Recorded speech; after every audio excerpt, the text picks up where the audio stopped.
If you want to work smart and not hard, then this is the garden for you. I don't think I've ever been so excited about rotten food in my life.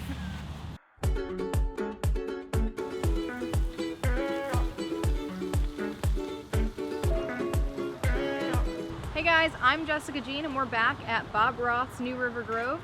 And this week we're here with Steve and his right-hand man, Kevin, and they're going to be showing us how to make a lasagna garden. No, it has nothing to do with pasta, but instead of digging or tilling the soil, you'll be layering on different materials to create a nutrient-packed garden. Just like lasagna, not all recipes are the same, so your ingredients may be a little different than ours. To begin, choose a relatively flat area that gets a decent amount of sunlight and measure out the size of your garden. Layer 1. Cardboard or newspaper. Lasagna garden, step 1. So Steve already put down all of the cardboard for us, so you don't need to till any soil or rip up the grass. You literally just take the cardboard and put it down where you want in the garden because it kills all the stuff underneath it. And now layer 2 is the peat moss. Layer 2. Browns. For this layer, we used peat moss, but you can use other materials like straw, fallen leaves, shredded paper, used napkins, old toilet paper rolls, or pine needles. So I'm putting the peat moss on to put the foundation. It's 3 inches of peat moss. When we finish this, then we'll put on the next layer. Layer 3. Greens. Greens can be any type of vegetable scraps, coffee grounds, grass clippings, or garden clippings. So this is just as easy as taking your food scraps from inside. Coffee grounds, banana peels. Wow, that looks very nutritious. But better for the soil than us, so. To do this all in one day, we froze our food scraps from home and used scraps from the food stand. We even added a superfood, wheatgrass, which surprisingly tastes better than you would think. Look at the nutrition in here. Is this good? Yeah. A little more color. So we added on all of our food scraps for nutrients. Now we're going to put on the crushed eggshells for a little extra calcium. Crushing up eggshells and adding them to your garden also helps reduce the acidity of the soil to help aerate it.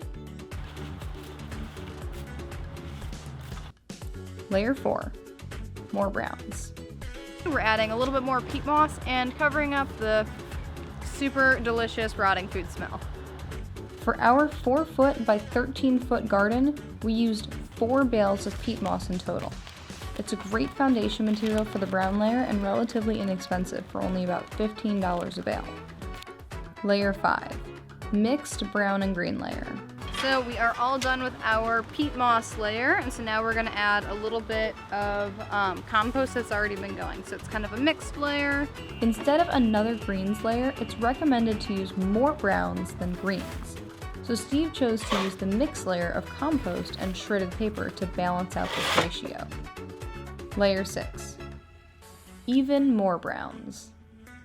Alright, we're on the last layer of our lasagna garden. We're adding our twigs and leaves and lawn clippings and other debris from your yard, and that's going to be about it. This, just a nice little sprinkle of peat moss, and the garden is ready to be planted in. Although you can make a lasagna garden at any time of year, fall is a great time to make your garden, giving a new life to all the fallen leaves instead of sending them to a landfill. The garden will cook down and start decomposing over winter to be ready for planting in the spring. Woohoo! Ta-da! And we have lasagna. And so now as our final and also optional layer, Kevin is putting mulch right around the sides just to give it a really nice aesthetic look, or you could do without it as well. Once your garden is about 2 feet high, water it down to help start the decomposing process, and your garden will begin to shrink.